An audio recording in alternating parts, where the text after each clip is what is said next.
Faut pas croire tout ce qu'on dit.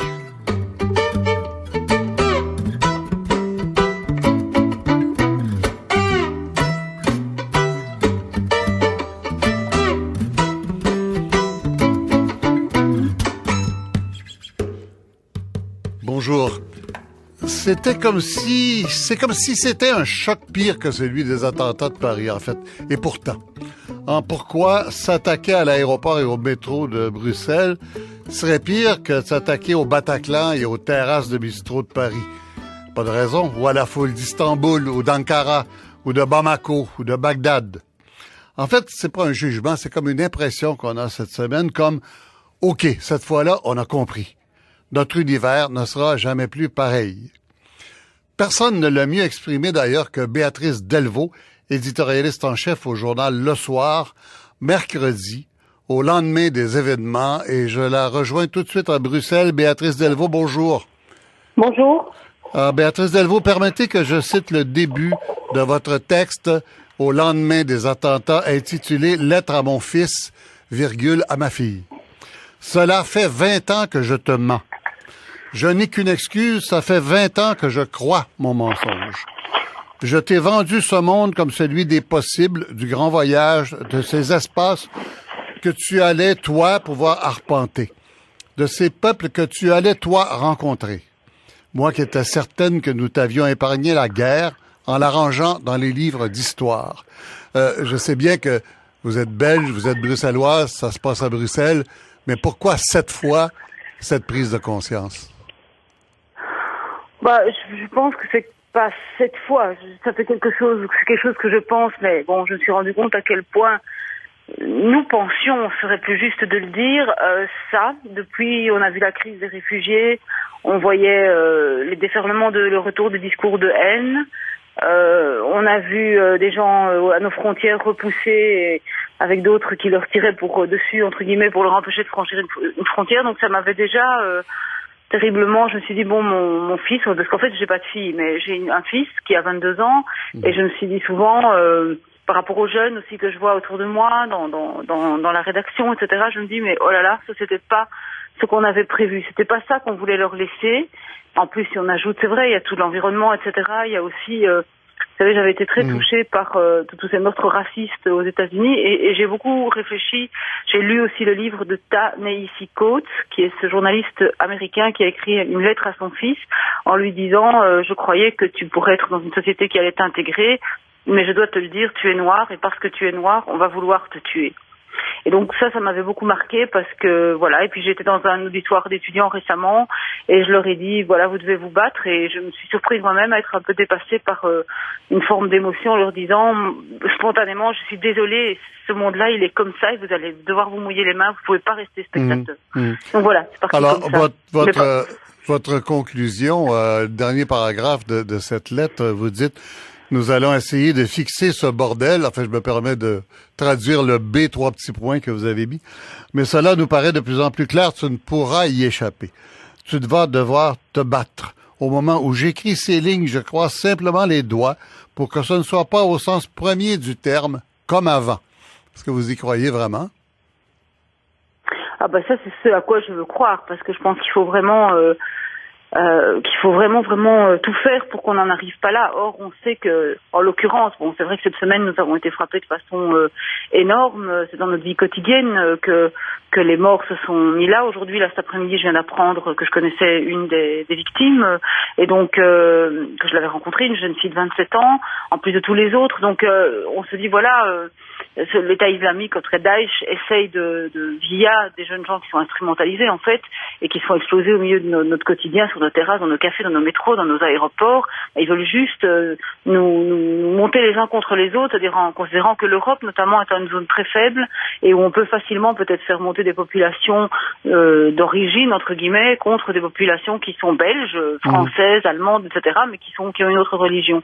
Donc moi, je veux pas qu'on règle cette chose en s'entretuant entre nous. Je ne veux pas qu'on envoie des jeunes se battre boots on the ground. Je veux pas que mon fils et que les enfants que je vois, les jeunes que je vois soient enrôlés pour aller se battre. Objectivement, j'avais pensé moi vraiment que ça c'était fini pour notre génération, cette partie de notre monde. Et puis là, soudain, donc on va se battre pour. Donc moi, je veux y croire, et donc on pense qu'on ne peut y croire que si on mobilise les gens, beaucoup, pour essayer de régler ça autrement, comme certains sont en train de devoir nous pousser à le faire, en fait. Ouais, mobiliser les gens pour la paix. Hein. Il y avait une manifestation qui était prévue à Bruxelles. C'était demain ou ce soir? Demain, je crois. Et je pense qu'on vient de l'interdire. Est-ce que c'est exact? Oui, voilà, il y avait une manifestation contre la peur qui avait été convoquée pour demain à 2h devant la Bourse, cette place qui est devenue un peu l'équivalent de la place de la République à Paris, ouais. Donc un peu place sanctuaire où les gens viennent se rendre hommage aux décès, aux gens, aux personnes qui sont mortes, etc. Mais en fait, cette manifestation, le bourgmestre de Bruxelles, de la ville de Bruxelles, et le ministre de l'Intérieur belge viennent de demander aux gens, aux organisateurs qui n'étaient pas très à identifier, c'était plutôt un mouvement citoyen, de la reporter. Il faut savoir qu'à la fois, toutes les forces de police sont mobilisées sur l'enquête. Il y a encore, vous savez qu'hier après-midi, à Bruxelles, on a encore arrêté, en lui tirant dans les jambes une des personnes de ce vaste réseau, finalement. On a encore arrêté 3 autres le soir. Il y a encore des personnes qui sont dans la nature, et donc ici on est en niveau 3, niveau d'alerte, et donc ils ont supplié les gens de ne pas venir manifester. Donc c'est paradoxal, comme vous le dites, c'est que cette manifestation était contre la peur, et en fait une forme de peur fait en sorte qu'on va y renoncer. Donc on sait que ça va être un combat extrêmement difficile, qui est à court terme pour la sécurité, à long terme pour préserver le vivre ensemble et nos valeurs démocratiques. Voilà, et dans ce sens-là, est-ce que vous pensez que la manifestation aura lieu quand même, que ça pourrait... Non? Non, les organisateurs ont tout de suite dit qu'ils comprenaient ils viennent de le faire maintenant, ils comprenaient les demandes des autorités, et que bien sûr, ils ne mettraient rien en danger, et qu'ils comprenaient absolument que ce soit qu'elle n'ait pas lieu. Il faut juste savoir qu'au même moment, il y avait un autre, mais là plutôt un groupuscule, qui a appelé d'extrême droite, qui a appelé à manifester à Molenbeek sous des termes identitaires. Donc vous voyez, tout ça devient très, tout le monde est très un peu nerveux. On a une manifestation de droite à Molenbeek, c'est ça que vous me dites? Il y a eu un groupe, il y a un petit groupe d'extrémistes, mais qui a appelé à manifester à un moment donné à Molenbeek sur sur le label identitaire. Donc vous voyez que différentes forces sont en train de se mobiliser, et je pense que les démocrates aujourd'hui, en Belgique particulièrement, en France particulièrement, mais dans les pays européens, doivent lutter contre 2 formes d'extrémisme. Il y a d'un côté les radicalistes et les fanatiques islamistes, et de l'autre côté il y a l'extrême droite. Et ces 2 forces se renforcent et s'encouragent évidemment. Donc au milieu, il y a des gens qui doivent garder leur calme, comme je le disais dans mon texte, dont je suis vraiment époustouflée quelque part de l'impact qu'il a, parce que c'est juste incroyable. C'est comme si les parents s'en servaient pour communiquer avec leurs enfants, les enfants pour comprendre ce que leurs parents veulent. Enfin, je suis un peu moi-même vous avez touché tout le monde, et je vous dis même de ce côté-ci de l'Atlantique. Je m'en voudrais de terminer cette entrevue sans parler de la réponse que vous faites ce matin dans votre journal. Un jeune journaliste qui s'appelle Maxime Biermé, et je cite juste la dernière phrase de son texte. Il vous dit: t'en fais pas, maman, on va s'arranger avec les problèmes de notre génération. Mais alors, histoire de méditer un peu, je vais aller boire une bière en terrasse à Paris, à Molenbeek, partout où c'est ouvert. Pas pour vous provoquer en jouant les sans-peur qui se moquent du danger. Moi aussi, j'ai peur. Mais parce qu'il faut avancer. Voilà, c'est comme on ne sait pas par où avancer, hein? Non, mais on ne sait pas par où avancer, mais je pense qu'à un moment donné, d'abord, il faut gagner des petites batailles avant de vouloir gagner la grande. Là où nous sommes individu par individu, vous savez, on ne va pas tout bouleverser, mais si chacun, là où il est, fait ce qu'il doit, c'est déjà mieux.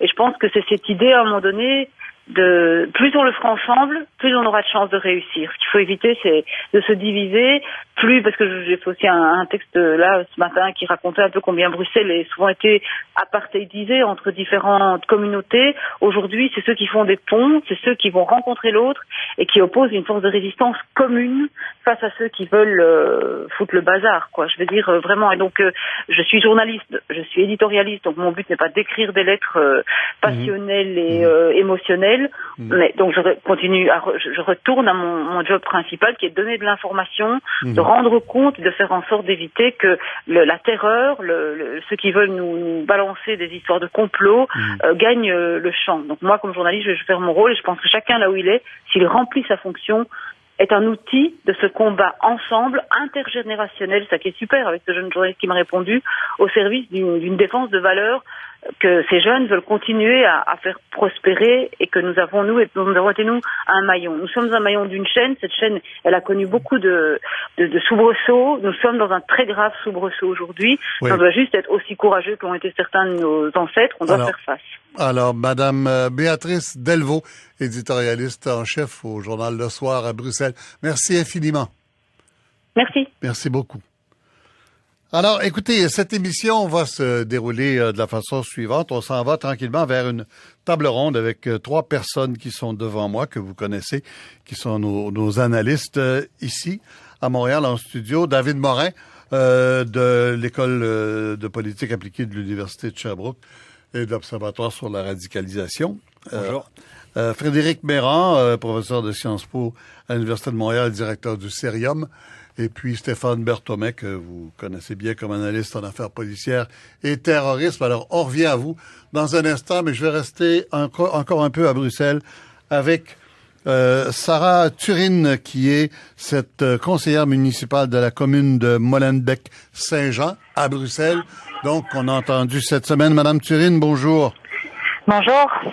Madame Turine, avant qu'on arrête Salah Abdeslam, avant qu'il y ait toute cette agitation autour de Molenbeek, ça fait longtemps qu'on dit que Molenbeek est le repère de gens qui sont radicalisés, qui peuvent former des cellules prêtes à l'action. Qu'est-ce qu'on sait avant que les événements se produisent? Qu'est-ce que vous en saviez, vous qui connaissez tout à fait bien ce quartier? Et donc effectivement, Molenbeek est depuis longtemps cité dans pas mal d'affaires de terrorisme, mais je pense qu'il faut identifier deux enjeux différents. C'est une commune, une des communes les plus pauvres de Bruxelles, mais également une des plus densément peuplées, et une qui accueille depuis toujours en fait les vagues de migration, et donc une population qui est principalement d'origine étrangère. Et donc c'est vrai que c'est un lieu assez facile pour des criminels de trouver une planque pas chère et de se cacher, de passer anonyme. Et donc c'est ça qui a fait que des gens comme Medine Mouche ou bien comme les assassins du commandant Massoud se sont réfugiés dans notre commune à une certaine époque. Alors, pour dire que c'est pas nouveau, hein, oui, voilà. Oui. Non, voilà, ça c'est pas nouveau. Il y a un deuxième enjeu qui lui est beaucoup plus récent et dont on a pris conscience à l'automne 2013, c'est l'ampleur des départs de jeunes vers la Syrie. Les départs vers des filières djihadistes existent aussi depuis de nombreuses années, mais l'ampleur des départs vers la Syrie est tout à fait nouveau. Et donc là, dès qu'on s'en est rendu compte, donc à l'automne 2013, on a mis en place un programme de prévention spécifique par rapport à ces questions-là. Mais bon, on le sait, le travail de prévention, c'est un travail de longue haleine. On a 17 000 jeunes qui pourraient être des cibles pour les recruteurs.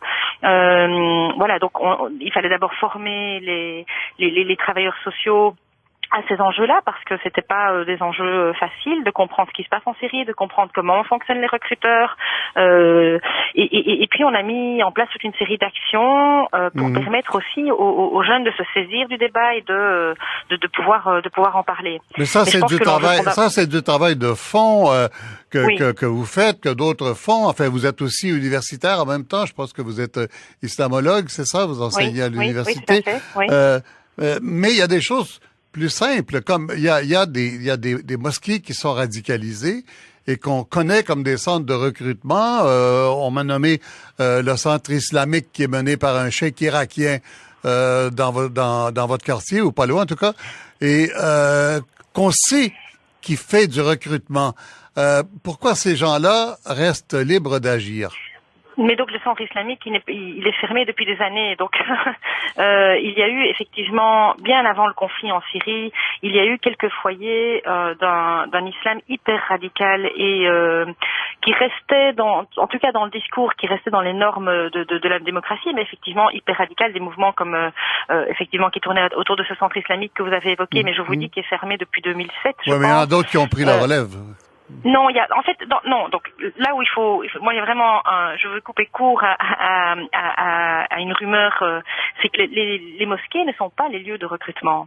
Et donc les mosquées, en fait, le problème des mosquées dans nos quartiers, ce sont des mosquées qui sont un peu poussiéreuses, c'est-à-dire que on a des imams qui viennent des pays d'origine, qui ne parlent pas nécessairement le français et qui finalement ont très peu d'écho auprès des jeunes. Donc les jeunes ne fréquentent pas les mosquées, ou très peu en tout cas.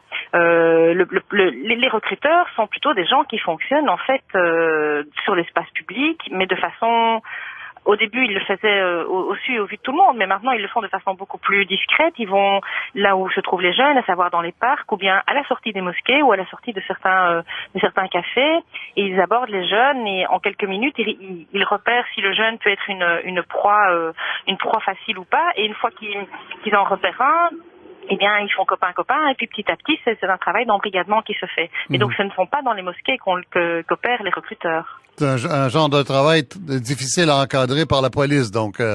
Voilà, donc effectivement, au tout début du conflit en Syrie, certains opéraient sur l'espace public, et donc à un moment donné, quand on s'est rendu compte de ce qu'il se passait en Syrie, de l'émergence de Daesh, la police est intervenue et ne les a plus laissés faire. On en a arrêté certains, mais notamment toute la bande de Sharia for Belgium, mais également des gens comme Jean-Louis Le Soumis. Maintenant, ceux qui viennent opèrent de façon beaucoup plus discrète, ce ne sont pas des gens du quartier, et donc c'est nous, via un travail de confiance avec les jeunes, qu'on arrive finalement à repérer lorsqu'il y a des recruteurs, et quand on sait qu'il y en a, eh bien ça évidemment on informe les forces de police qui peut agir. Mais nous, notre travail au niveau local, c'est principalement un travail de prévention, hein. Donc c'est vraiment essayer de stériliser le terreau dans lequel les recruteurs peuvent puiser, quoi. Mais quelle sorte de prévention on peut faire quand les familles écoutent la télévision irakienne ou en provenance des pays qui sont dominés par l'islam radical et qui suivent plus l'information de leur foyer d'origine que de l'Europe, ça devient difficile d'avoir une influence sur ces gens-là. Oui, et ça de nouveau, je sais que cette information-là circule, qu'il y avait eu un article d'un journaliste qui disait qu'il avait été passé dans tous les cafés de Molenbeek et qui voyait que c'était toujours les images des guerres en Irak sur des chaînes arabes. Là aussi, c'est pas tout à fait la réalité, c'est beaucoup plus nuancé que ça. Il y a effectivement des familles où les parents qui sont encore de la première génération ne maîtrisent pas bien le français et donc sont tournés vers les chaînes arabes, mais les jeunes dans le quartier, ils parlent à peine l'arabe, hein. Et donc eux, ils regardent des émissions plutôt en français. Et donc ce qui se passe, c'est que ces jeunes ont des parcours qui ne sont pas nécessairement faciles. Beaucoup d'entre eux ont connu déjà une stigmatisation, une discrimination sur le banc de l'école, ou bien des contrôles de police récurrents. Et donc, ils sont en fait dans une situation un peu de méfiance par rapport aux institutions. Ils ont le sentiment d'être considérés comme des citoyens de seconde zone. Et en plus de ça, effectivement, il y a eu un développement de la part religieuse de leur identité. Et donc, l'islam est vécu comme quelque chose de très identitaire, bien plus que spirituel. Et c'est vraiment le mix de ces deux éléments-là qui fait que le discours des recruteurs peut séduire certains d'entre eux, en fait. Et ça va pas changer demain matin, hein? Ça ne va pas changer demain matin. C'est pour ça que avant même nous qu'on ne sache, enfin qu'on ne découvre l'ampleur des départs, dès 2012, on a tout à fait modifié les politiques de jeunesse pour essayer d'avoir des politiques de jeunesse où le jeune est acteur et où on peut finalement travailler son identité positive et essayer de non seulement lui redonner confiance en lui, mais lui permettre de retrouver la confiance aussi dans les institutions, parce que ça c'est un élément essentiel. Il regarde les médias, mais il ne croit pas ce que les médias disent parce que Mais quand est-ce qu'on verra le résultat de ça, vous pensez?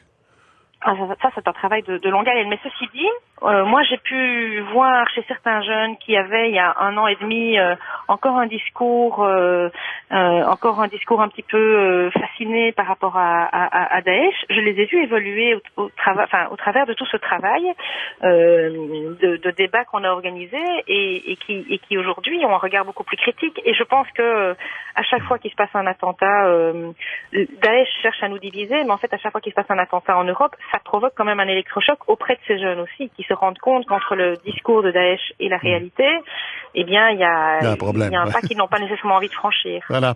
Alors, Sarah Turine, je vous remercie infiniment d'avoir été avec nous. Sarah Turine, conseillère municipale du quartier Molenbeek-Saint-Jean à Bruxelles. Merci. Alors, merci. On va passer à la partie analyse. Maintenant, on va retrouver nos analystes en studio dans quelques petites minutes après cette entrevue que j'ai réalisée un peu plus tôt ce matin avec un professeur de criminologie, consultant de plusieurs gouvernements en Europe, Alain Boer à Paris. Alain Boer, bonjour. Bonjour. Alors, écoutez, des spécialistes français ont été souvent très sévères avec les services belges. Est-ce que vous considérez que les Belges ont été vraiment négligents sur Bakraoui, par exemple? Ils ont été ni mieux ni pire que les Français, les Anglais, les Américains, les Italiens, les Espagnols. Bref, personne n'a de leçon à donner à qui que ce soit en matière de gestion du renseignement antiterroriste. Et donc, c'est un des sujets récurrents d'ailleurs, c'est que tout le monde regarde la paille qui est chez son voisin et rarement la poutre qui est chez lui. Mais expliquez-moi d'abord comment il peut se faire qu'un service de police de banlieue ait l'adresse de Salah Abdeslam et ne la fournisse pas au service compétent.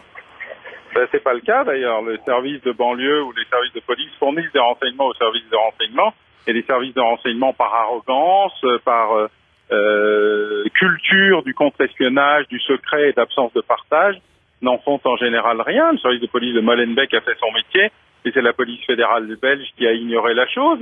Le renseignement intérieur de Toulouse a fait son métier dans l'affaire Mera, et c'est le renseignement intérieur de Paris qui n'a pas voulu y croire. Donc, en la matière, le local voit les choses, le central les ignore, parce qu'il imagine le monde avec des yeux très particuliers. Vous savez, le contre-espionnage, c'est le temps long et le secret absolu.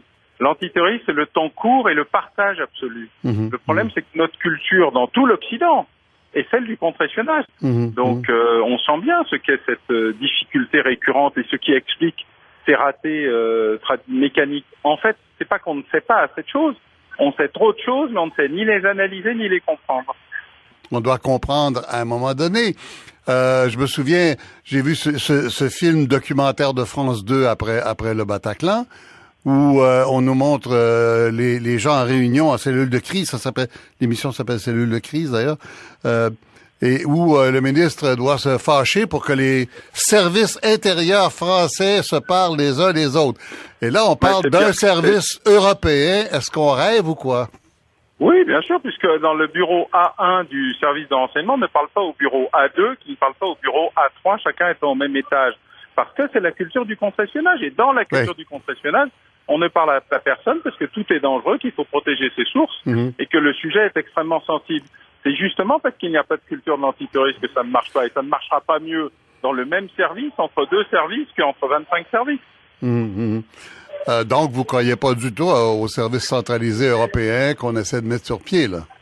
Si c'est un service purement antiterroriste et qu'on oblige tout le monde à diviser ses fichiers entre l'espionnage qui doit être secret et l'antiterrorisme qui doit être partagé, ça peut parfaitement fonctionner. C'est peut-être d'ailleurs le seul moyen qu'un jour quelque chose fonctionne au niveau européen. Mais pour ce faire, la révolution, elle est culturelle, pas structurelle. Vous dites que d'ici à ce qu'on a réglé ça, l'inspecteur Google rivé derrière son écran ne réussira jamais à concurrencer l'imam YouTube. Ça veut dire quoi? C'est sûr. C'est-à-dire que quand vous regardez un écran Internet et que vous lui posez une question, il vous répond, en fonction des questions qui ont été déjà posées, et 2, en fonction du passé, puisque celui qui a fait le programme d'Internet, le software du programme, il est basé sur le passé et pas sur l'avenir. Il ne prévoit pas. Il ne fait que retransmettre ce qui a déjà été vécu, et donc il espère, c'est ce qu'on appelle le syndrome Azincourt ou Maginot, que la prochaine fois l'ennemi fera la même chose à la même heure et au même endroit, et que cette fois-ci il vous permettra de gagner. Le deuxième, c'est-à-dire qu'on manque d'analystes pour l'instant et d'analyse de terrain. Puis le deuxième problème, c'est quand vous avez 2 oreilles et pas de cerveau, le fait d'avoir 4 oreilles ne résout pas votre problème. Or, nous sommes uniquement marqués, grâce aux Américains d'ailleurs, par une sorte de fétichisme technologique qui a démontré, malgré les dizaines ou les centaines de milliards qu'ils y dépensent, qu'ils n'avaient pas réussi à empêcher ni le 11 septembre, ni les attentats de Boston, ni ceux de San Bernardino, ni tous ceux qui ont eu lieu, y compris à l'intérieur de leurs propres enceintes militaires. Le vrai problème, il est dans l'usage du cerveau qui permet d'émettre une hypothèse et l'informatique qui permet de la valider ou de l'invalider et de le faire très vite, mais l'informatique, ça remplace pas le cerveau. Mais pourquoi l'imam YouTube serait-il, lui, efficace? Parce qu'il ne suffit qu'il répande son image. Lui, il n'a rien à faire de particulier, il n'a rien à trouver. Il a à convaincre en faisant de la pêche au chalut. Nous, on est obligé de faire de la pêche à la ligne pour trouver parmi tous ceux qui sont là celui qui voudrait éventuellement commettre un attentat. Donc c'est deux méthodes parfaitement différentes, elles sont antinomiques. La première ne peut pas fonctionner pour l'antiterrorisme, elle peut fonctionner pour recruter des terroristes, puisque vous ne savez pas qui vous recrutez. Alors dans l'antiterrorisme, vous êtes obligé de recruter celui qui déjà est en train de passer à l'acte. C'est-à-dire que quand vous avez un télescope et un microscope et que vous les utilisez à contre-emploi, vous voyez tout flou. Alain Boer, je vous remercie infiniment. Je vous en prie. Merci beaucoup.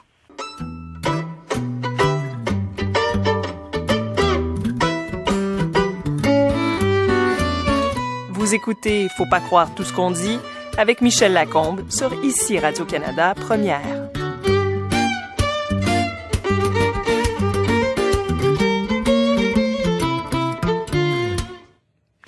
Voilà, on revient donc en studio après l'éditorialiste en chef du soir, Béatrice Delvaux, la conseillère municipale de Molenbeek, Sarah Turine, et ce spécialiste français du terrorisme, Alain Boer. Alors, en studio avec moi, David Morin de l'École de politique appliquée de l'Université de Sherbrooke. Bonjour David Morin. Bonjour. Stéphane Berthomé, spécialiste en affaires policières et terrorisme. Stéphane, bonjour. Bonjour. Et Frédéric Mérande, directeur du Cérium et professeur de sciences politiques à l'Université de Montréal. Bonjour. Voilà, sciences politiques. Alors, par où on commence pour essayer de comprendre? Là, on a essayé de voir un peu ce qui se passe en Belgique, l'esprit de résistance aux événements, ce qui pourrait les hypothèses pessimistes et optimistes, et puis en même temps de voir un peu si il y a une crise des institutions à cause d'à la fois la crise des migrants qui essaient de rentrer et la crise des attentats. Par où faut-il le prendre pour commencer à comprendre de façon utile? Je commence avec qui? M. Mérand ou M. Morin? Bon, Frédéric Mérand, je peux commencer par la dimension institutionnelle. Oui. C'est vrai qu'en Europe, mais c'est pas seulement en Europe, les institutions n'ont pas été formatées pour la situation actuelle. Si on retourne 10 ans en arrière, l'Union européenne parlait de créer un cercle de voisins autour d'elle, on parlait de marché, de libre-échange. Aujourd'hui, après, il y a 5 ans encore, c'était les printemps arabes, il y avait l'Ukraine, donc il semblait y avoir un désir de démocratie partout dans son voisinage. Aujourd'hui, la moitié des voisins européens sont plus ou moins en guerre, donc c'est vraiment la région est à feu et à sang. Ça produit la crise des réfugiés, ça produit également le terrorisme qu'on a vu en Europe. Ça s'ajoute à une crise économique qui a été beaucoup plus difficile, beaucoup plus dure en Europe qu'ailleurs. Donc, avec le spectre de la fin possible de l'euro. Exactement. Et donc, au moment même où les Européens devraient être capables de finalement de se reformater, de mettre davantage l'accent sur, par exemple, la sécurité, sur leur influence dans la région, ils sont pas capables de le faire, notamment parce qu'il y a très peu de confiance entre les dirigeants européens et entre les populations européennes, ou plutôt des populations européennes à l'endroit de leurs dirigeants. Donc, c'est un contexte qui est extrêmement difficile pour régler ce genre de problème. Vous êtes en train d'expliquer poliment que l'Europe, c'est un peu raté, là. Non, je pense pas que c'est raté. C'est simplement que le monde a changé extrêmement vite dans les 5-10 dernières années. Et puis, c'est une institution qui est encore très, très fragile pour répondre à ce genre de problème-là. Si on pense à la coopération entre les services de renseignement dont on a parlé tout à l'heure, c'est difficile parce que les services de renseignement n'ont pas confiance les uns envers les autres. Les gouvernements n'ont pas tellement confiance les uns envers les autres. Ils n'étaient pas censés s'attaquer à ce genre de problème-là il y a 10 ans. Et donc, ils découvrent un monde nouveau.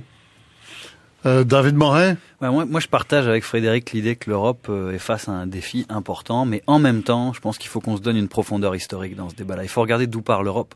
L'Europe, elle a vécu, il y a un demi-siècle à peine, 2 guerres mondiales coup sur coup qui ont fait des dizaines de millions de morts, et en l'espace d'un demi-siècle, elle a quand même réussi à construire des espèces d'institutions, alors qui parfois sont fonctionnelles, des fois un peu moins, mais à rendre quand même illégale la possibilité de guerre entre des pays qui s'étaient affrontés pendant des siècles. Donc je pense que... Ouais, mais c'est facile maintenant. On fait la guerre à l'étranger, ça paraît pas. On n'est pas obligé de la déclencher à la maison. Hein. Effectivement, mais à un moment donné où on parle de l'implosion de l'Europe, est-ce que vous pensez vraiment que quelques milliers de type avec le cerveau lavé vont véritablement réussir à déstabiliser durablement l'Europe et à faire imploser l'Europe. Pour l'instant, ils réussissent. Je crois pas que ce soit ça. Je pense que ceux qui réussissent pour l'instant, où la difficulté de l'Europe, elle est d'abord économique, et ça fait 10 ans effectivement qu'elle est frappée de plein fouet. Ensuite, la question effectivement des réfugiés qui vont aller en nombre croissant, et ça c'est clair. Et puis là, effectivement, l'Europe a montré qu'elle était incapable d'être cohérente avec ses valeurs, que là, effectivement, on parlait de refermer des frontières, que finalement on essaye de pelleter la question des réfugiés dans le jardin du voisin. Vous parlez des contradictions dans Merkel. De Merkel, mais de tous les autres. Dans la grande ouverture allemande aux migrants, et puis tout à coup, on s'aperçoit que le peuple ne suit pas. Absolument. Ouais. Mais je pense que ce défi-là, et puis ce défi-là qui va être amené à être croissant, est beaucoup plus important pour l'Europe. Enfin, quand je dis important, je minimise pas la problématique des djihadistes, mais je pense qu'elle est de nature, si vous voulez, à ébranler l'Europe beaucoup plus durablement. À l'inverse,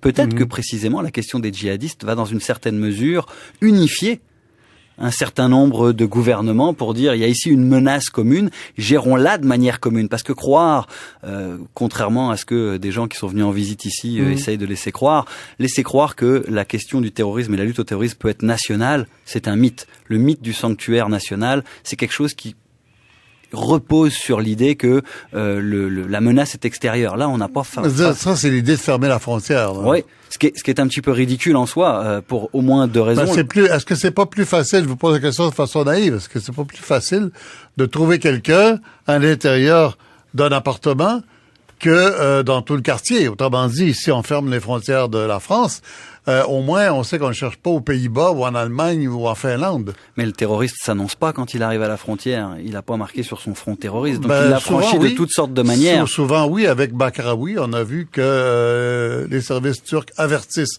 les services belges et des Pays-Bas que Bakraoui est fiché comme terroriste. Les Américains ont fiché les deux frères d'ailleurs, et puis le service de police belge n'est pas au courant. Mais ça c'est un exemple. Mais il faut voir que la position de l'Europe est dans une situation géographique pas mal différente de celle des États-Unis. On parle beaucoup de la liste des passagers, etc., de l'échange de renseignements, mais la plupart des types se débarquent pas en avion. Il y a des moyens de franchir les frontières à l'intérieur de l'Europe, plein de façons de le faire. Donc moi, je pense que ça, c'est la première raison. La deuxième, c'est parce que, il faut le rappeler, l'idée de la sanctuarisation du territoire national, c'est comme si l'ennemi était extérieur. Dans le cas, là, qui nous intéresse, ce sont des Français qui se retournent contre les institutions françaises. Ce sont des Belges qui se retournent contre les institutions belges. Donc ce sont des gens nés en France ou en Belgique. Exactement, exactement. Et donc vous voyez ici que la question du franchissement de la frontière... élevés dans des familles qui continuent à regarder la télévision du pays d'origine. Ouais, mais ça, je pense que la dame tout à l'heure vous a répondu. Ouais. Selon moi, c'est quand même un petit peu anecdotique. Ça prend du temps, souvent, et on a la même question ici au Québec. Quand vous avez des réfugiés afghans, etc., les parents, ça leur prend beaucoup de temps avant de parler la langue nationale, le français ici. Et donc, évidemment, les enfants, eux, vont aller à l'école et vont avoir un apprentissage du français qui est beaucoup plus rapide et pas forcément, justement, aller regarder les mêmes chaînes de télévisée. Là-dessus, mon expérience à moi me montre que probablement quand même qu'elle a raison quand elle dit ça. Là. Oui. Vous avez évoqué vous-même la visite de Marine Le Pen, juste un petit extrait d'une entrevue qu'elle a accordée à TVA. Ce que j'aurais fait depuis de très nombreux mois, depuis des années même, depuis le premier attentat, depuis 2012. J'aurais démantelé les réseaux des fondamentalistes islamistes, j'aurais fermé l'intégralité des mosquées salafistes dont nous savons qu'elles sont des lieux de recrutement des futurs terroristes. J'aurais évidemment empêché l'ouverture totale des frontières telle qu'elle existe et qui empêche évidemment d'opérer le moindre contrôle qui permet à ces terroristes de passer de la Belgique à la France, de la France à la Syrie, sans que jamais personne ne puisse les contrôler, puisque par définition, les contrôles aux frontières n'existent pas. Stéphane Berthomé. Ma grand-mère disait avec des scies, on mettrait Paris en bouteille. Oui. La mienne aussi disait ça, c'est bizarre. Ouais. Non, mais écoutez, j'ai déjà dit ce que je pensais de ce type de position-là. Marine Le Pen, le Front National n'a pas l'expertise en matière de sécurité plus qu'un autre parti. Et une fois qu'ils seraient au pouvoir, ils agiraient pas mieux que les autres dans ce domaine-là. C'est un peu compliqué de venir sur ce terrain-là. Hein. Ben, c'est facile de tenir ce discours-là. Ouais. Surtout que ce discours-là, il omet de dire que oui, alors il faut évidemment et balayons la question du Front National parce que c'est pas, à mon avis, c'est pas pertinent dans ce débat-là, mais. Non, mais ils sont pas les seuls à dire ça. Il y a plein de gens. Il faut reconnaître que, et je suis le premier à le faire, que les politiques gouvernementales des 20 ou 30 dernières années n'ont pas été à la hauteur. Et quand on parle de politique gouvernementale, j'ai 2 professeurs de sciences politiques à côté de moi, donc je vais faire attention. Mais on parle de l'ensemble des moyens d'action d'un gouvernement qui, à mon avis, et de mon expérience et de ce que j'en ai vu au sein des services, a toujours été absent de la compréhension totale de cette problématique, de cette compréhension globale. Est-ce que vous êtes d'accord avec ce qu'Alain Bauer disait tout à l'heure, que nos polices sont élevées dans un esprit de contre-espionnage, et ça prend les vertus contraires de celles qu'il faut pour faire du contre-terrorisme? Alain Bauer, il n'y a absolument pas un mot à enlever dans ce qu'il a dit tout à l'heure, et il a absolument raison. Mais c'est bien long. Mais c'est parce qu'on ne veut pas le faire. Le problème, ce n'est pas la structure, ce sont les gens dans la structure. En fait, le problème de ces structures-là, c'est qu'on n'a pas viré, quand on a créé un service centralisé de lutte contre le terrorisme en France qui s'appelle la DGSI. Moi, j'étais favorable à cette réforme en 2005. Je l'ai écrit dans un livre. Je disais, il faut faire une réforme. Quand j'étais au syndicat Synergie Officier, j'étais conseiller technique dans un syndicat. Quand vous étiez à Paris. Et oui, j'ai soutenu les réflexions. J'étais favorable à l'idée de cette réforme-là. Pourquoi? Parce que je pensais que ça allait casser les guerres de chapelle qui se déroulaient depuis des dizaines d'années dans la lutte antiterroriste. Sauf que ce qui s'est passé, c'est que la direction de la surveillance du territoire, qui est le service historiquement qui faisait du contre-espionnage, a pris la mainmise sur ces affaires-là et a imposé sa façon de fonctionner. Et effectivement, comme le dit Alain Bauer, sans citer la DST, mais c'est exactement ça qu'il vise, eh bien, ce service-là, cette culture de service-là, elle a pris le dessus sur la lutte antiterroriste qui, elle, ne doit pas s'embarrasser des questions de lutte contre l'espionnage puisqu'on n'est pas du tout dans la même problématique. Et donc, ce qui s'est passé, c'est qu'on a considéré que finalement, on allait travailler comme si on avait affaire à des espions et si on travaillait avec des pays amis ennemis. Or, c'est pas du tout le cas. L'échange d'informations, il faut le faire en toute transparence, en toute égalité. Mais est-ce que ça veut dire qu'on a considéré que le terrorisme était comme un accident, puis que le fond, c'est pas ça. Le fond, c'est la vieille inimitié entre les pays? C'est même plus compliqué que ça. C'est qu'il y a des services comme la DST qui se sont arrogés la lutte antiterroriste parce qu'ils ont eu des résultats. Et ça a commencé à peu près à l'époque de Carlos, quand la DST est allée arrêter Carlos à l'étranger. Et en gros, on sait tous que c'était un enlèvement, c'était un rapatriement comme l'ont fait les Américains dans des dizaines d'autres cas depuis. Alors, Carlos, c'était ce mercenaire d'origine sud-américaine qui travaillait pour certains pays du Moyen-Orient, certains groupes terroristes du Moyen-Orient. Exactement. Et donc, à partir de cette période-là, la DST a pris la main, une grande partie de la main sur les dossiers de lutte contre le terrorisme. Et ils ont imposé leur savoir-faire. Et pendant toutes ces années-là, la direction centrale de la police judiciaire, excusez-moi, c'est un peu technique, mais qui luttait contre le terrorisme sur le terrain avec des enquêtes, a dû faire face à la concurrence de ce service-là qui, lui, se servait des renseignements de contre-espionnage dont il disposait. Donc ça a été une guerre des services pendant 20 ans au mieux. Non, et cette guerre des guerre de services col blanc, là, enfin, exactement. C'est ça, une guerre de fonctionnaires. Et ces gens-là sont toujours là. Donc quand on a réformé ces services-là, eh bien, ils ont dit, c'est pas grave, moi je suis toujours là, je vais continuer ma culture de service. Et c'est ça qu'il faut briser, c'est ça qu'il faut casser, et c'est ces gens-là qu'il faut débarquer, et à la place desquels il faut mettre des gens qui n'ont pas cette visée-là individualiste, mais qui veulent plutôt l'intérêt des enquêtes. Et ça, à mon avis, ça a fait défaut pendant longtemps. David Morin, ça prend une volonté politique pour faire ça, on dit toujours ça. Ouais, c'est clair. C'est clair. Écoutez, moi je pense que cette difficulté-là, alors au Canada, elle se pose un petit peu différemment. Mais par exemple, au Canada, on pourrait soulever... Mais on n'a pas les problèmes de l'Europe. On a des problèmes semblables, mais à beaucoup plus petite échelle, non? Non, absolument, tout à fait. Ça n'a rien à voir, c'est très très clair. Ce qui était intéressant dans ce que disait Bauer aussi, c'était la question du temps court et du temps long. C'est-à-dire, et je dirais même pas seulement entre contre-espionnage, mais par exemple, si on prend la manière dont les policiers vont travailler un dossier criminel, de criminalité transnationale, etc., ils ont le temps de choisir, de monter leur enquête, et puis éventuellement, ils décident du moment où ils font tomber l'organisation. Là, sur les questions de terrorisme, vous avez le moment où vous devez avoir suffisamment de preuves, mais il faut intervenir avant la commission de l'acte. Vous pouvez pas vous permettre de faire un flagrant délit et d'attendre que la bombe pète. Mais le deuxième élément, par exemple, au Canada, qui pourrait être intéressant, c'est qu'il faut se souvenir qu'il y a une séparation stricte entre le renseignement de sécurité et le renseignement criminel. Donc le renseignement de sécurité géré par les services de renseignement canadiens et le renseignement criminel qui est géré par tous les différents services de police. Et là, on pourrait poser la question au niveau politique de est-ce que cette séparation stricte qui a été décidée dans des conditions que tous on connaît, la commission McDonald, etc., ne devrait pas être repensée sur le plan juridique juridique. Peut-être que là, il y a quelque chose effectivement pour rendre les services plus opérationnels, la fluidité de l'information. En tout cas, c'est une question qui se soulève. Mais est-ce que je peux me porter à la défense des services de renseignement? Frédéric Mérand, oui. Parce que si on regarde le nombre d'attentats et le nombre de victimes en Europe, il y en a pas plus maintenant qu'il y en avait dans les années 1970, où le terrorisme était d'une nature différente. Bon, vous avez mentionné Carlos dans les années 80, qui était plutôt pro-palestinien, mais avant ça, il y a le terrorisme de gauche et de droite en Italie, en Allemagne, qui ont fait aussi des centaines de morts. Et oui, donc, on visiblement... peut remonter avant aussi, aux années 50-60, la guerre d'Algérie, les attentats à Paris régulièrement, oui. Donc, visiblement, il y a quand même encore une efficacité. Je suis certain qu'on peut toujours trouver des gens qui ont commis, donc, comme on l'a mentionné dans les attentats de Bruxelles, des gens qui ont omis de transmettre une information. Il y a des dysfonctionnements, mais en même temps, il faut pas non plus, je pense, exagérer l'échec des services de renseignement et de sécurité. Non, mais surtout que, mais surtout que on leur fait peser sur les épaules finalement l'intégralité de la responsabilité de la situation. Comme il n'y a pas eu de politique de prévention, comme il n'y a pas de responsabilité au niveau des engagements politiques, on dit finalement c'est à la police d'assurer uniquement la sécurité des citoyens. Sauf que c'est en amont que ça se passe aussi. Ouais, mais oui, mais le vivre ensemble, c'est pas la police qui organise ça, là. C'est préalable. D'ailleurs, on a pris un extrait du maire de Bruxelles cette semaine, Yvan Maillard. Je pense que ça vaut la peine de l'écouter 30 secondes.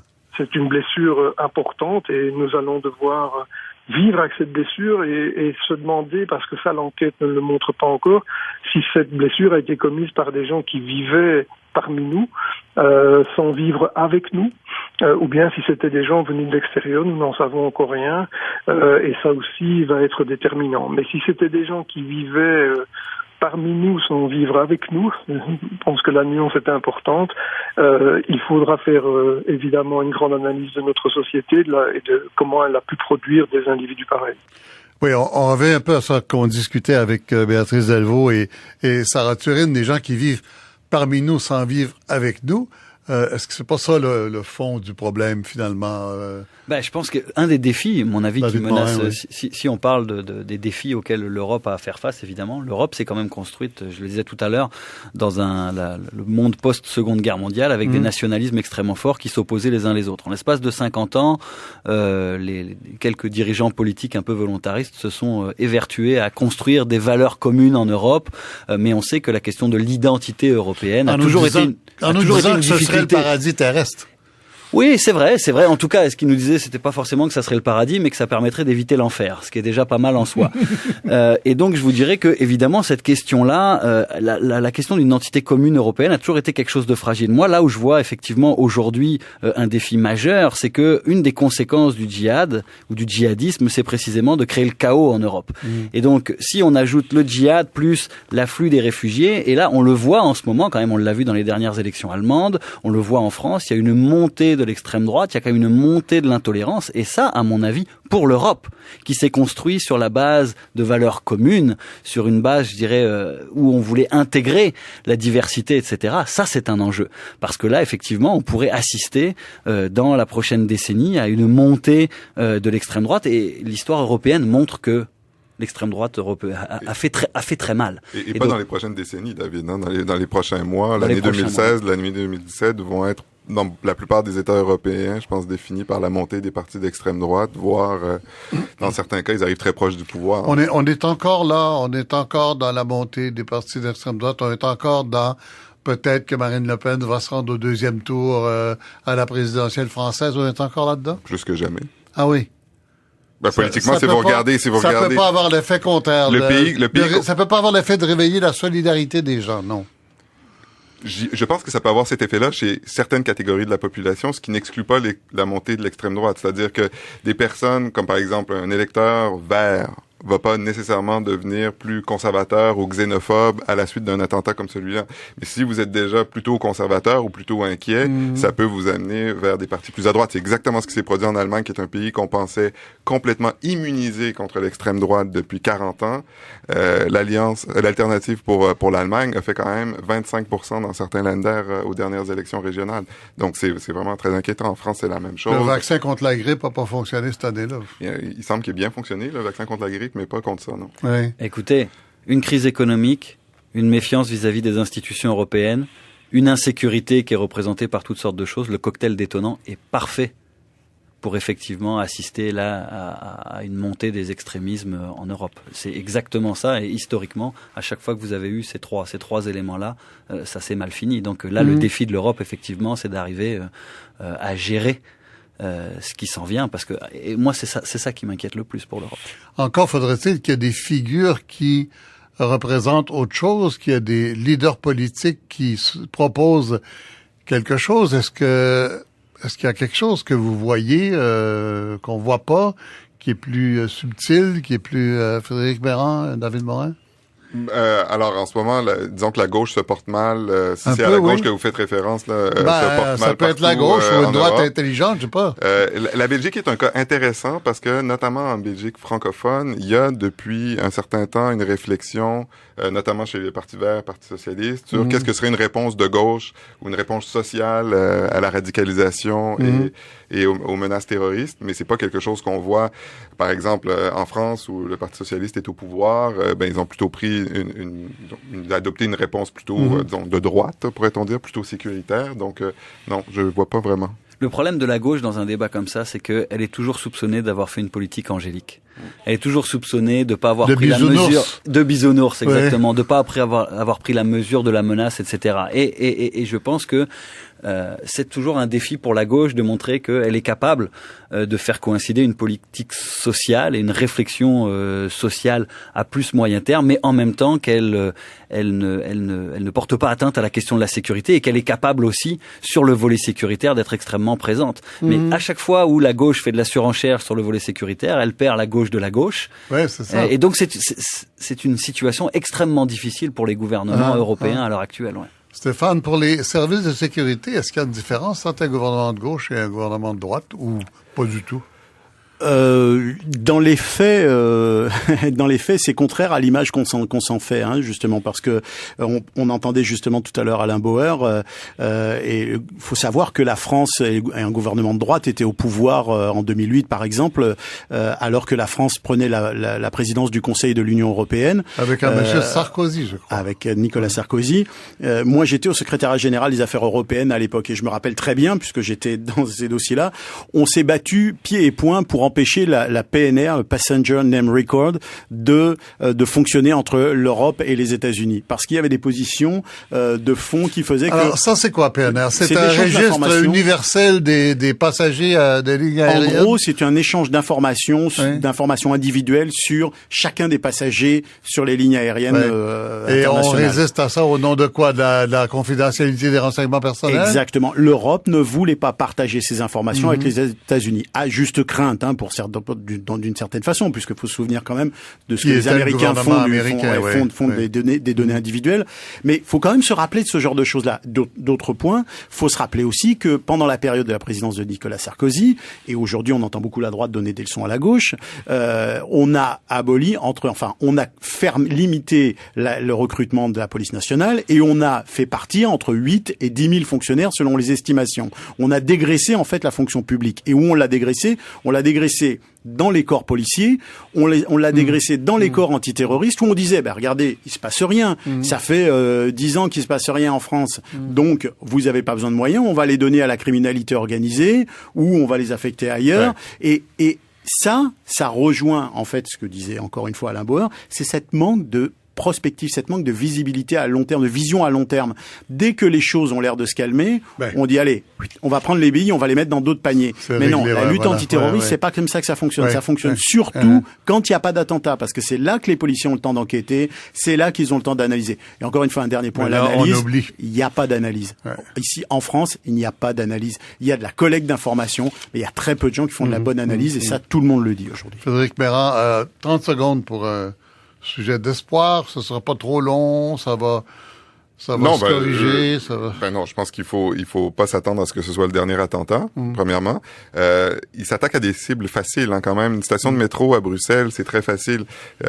Donc, ils se sont pas attaqués à l'OTAN, mettons, qui est aussi à Bruxelles, qui est sécurisé. Donc, ça, il faut peut-être s'y habituer dans une certaine mesure. Oui, ça nourrit l'extrême droite dans un conflit, dans un contexte de crise économique et avec la crise des migrants. C'est plutôt inquiétant. Je pense que l'année 2016, sur le plan politique, va pas être très réjouissante.